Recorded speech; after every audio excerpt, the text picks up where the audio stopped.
আজকে এই বাংলা ভিশনের এই ২১তম পদার্পণে আপনাদের সকলকে শুভেচ্ছা জানাচ্ছি। বাংলা ভিশনের সাফল্য কামনা করছি।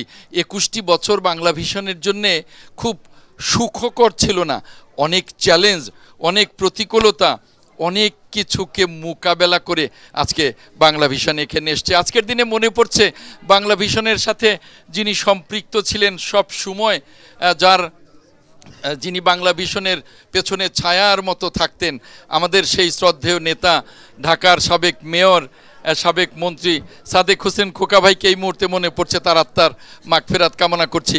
যার জন্য আজকে কথা বলতে পারছি, যিনি মুক্ত সমাজ এখানে আমাদেরকে দিয়েছেন, সেই আমাদের প্রিয় নেতা, মহান মুক্তিযুদ্ধের মহান ঘোষক শহীদ রাষ্ট্রপতি জিয়াউর রহমানের আত্মার মাগফিরাত কামনা করছি। যিনি বাংলাদেশে গণতন্ত্রের আজন্ম যোদ্ধা, আমাদের দেশনেত্রী ম্যাডাম খালেদা জিয়ার আত্মার মাগফিরাত কামনা করছি।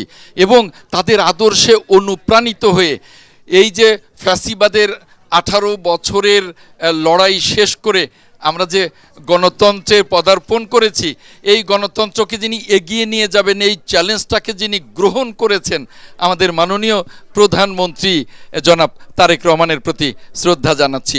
আমি মনে করি এই বাংলা ভিশন যেমনি 21 বছর বহু চড়াই উতরাই পেরিয়ে আজকে এই পর্যায়ে এসছে, আগামী দিনে গণতন্ত্রের প্রতিষ্ঠায়, গণতন্ত্রের এই যাত্রায়, গণতন্ত্রকে প্রাতিষ্ঠানিক রূপ দিতে অনেক কিন্তু চ্যালেঞ্জ আছে।